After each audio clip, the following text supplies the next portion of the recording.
ৰাছিয়াৰ ৰাষ্ট্ৰপতি ভ্লাদিমিৰ পুটিনে পুনৰ প্ৰধানমন্ত্ৰী নৰেন্দ্ৰ মোদীক প্ৰশংসা কৰি কয় যে ভাৰতে যি বৈদেশিক নীতি গ্ৰহণ কৰিছে সেয়া আজিৰ বিশ্বত সহজ নহয়। ৰাছিয়া টুডেৰ তথ্য অনুসৰি পুটিনে কয় যে ভাৰতৰ উত্থানশীল অৰ্থনৈতিক বিকাশ আৰু বৃদ্ধিৰ হাৰ বৰ্তমানৰ প্ৰধানমন্ত্ৰীৰ নেতৃত্ব গুণৰ বাবেই হৈছে।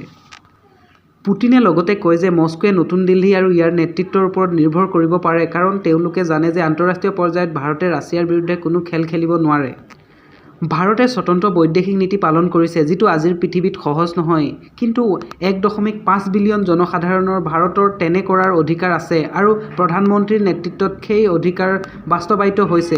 পুটিনে কয় যে এইটো কেৱল বক্তব্য নহয়, যৌথ কাম সংগঠিত কৰাৰ দিশৰ পৰাই ই গুৰুত্বপূৰ্ণ কাৰণ ইয়াৰ দ্বাৰা মধ্যম আৰু দীৰ্ঘম্যাদীভাৱে আমাৰ অংশীদাৰসকলৰ কাৰ্যৰ পূৰ্বাভাস দিয়াৰ সুযোগ পোৱা যায়।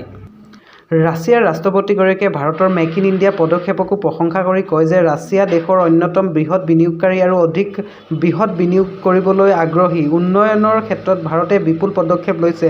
প্ৰধানমন্ত্ৰী নৰেন্দ্ৰ মোদীৰ নেতৃত্বত তেওঁৰ প্ৰচাৰ মেক ইন ইণ্ডিয়া ৰাছিয়াকে ধৰি বহুতে শুনিছে আৰু আমি আমাৰ ভাৰতীয় বন্ধুসকলৰ সৈতে এই সকলোবোৰ পৰিকল্পনাক জীৱন্ত কৰি তুলিবলৈ চেষ্টা কৰিছো।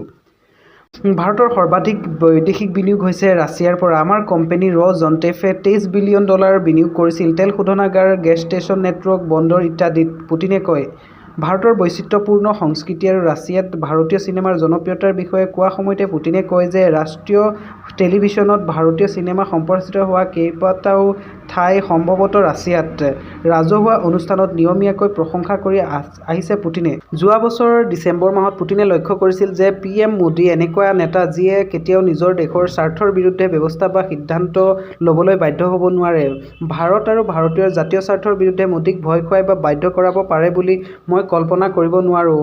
ভাৰতৰ জাতীয় স্বাৰ্থ ৰক্ষাৰ ক্ষেত্ৰত প্ৰধানমন্ত্ৰী মোদীৰ কঠোৰ স্থিতিৰ বিষয়েও ৰাছিয়াৰ ৰাষ্ট্ৰপতিগৰাকীয়ে অনুকূলভাৱে মন্তব্য কৰিছিল।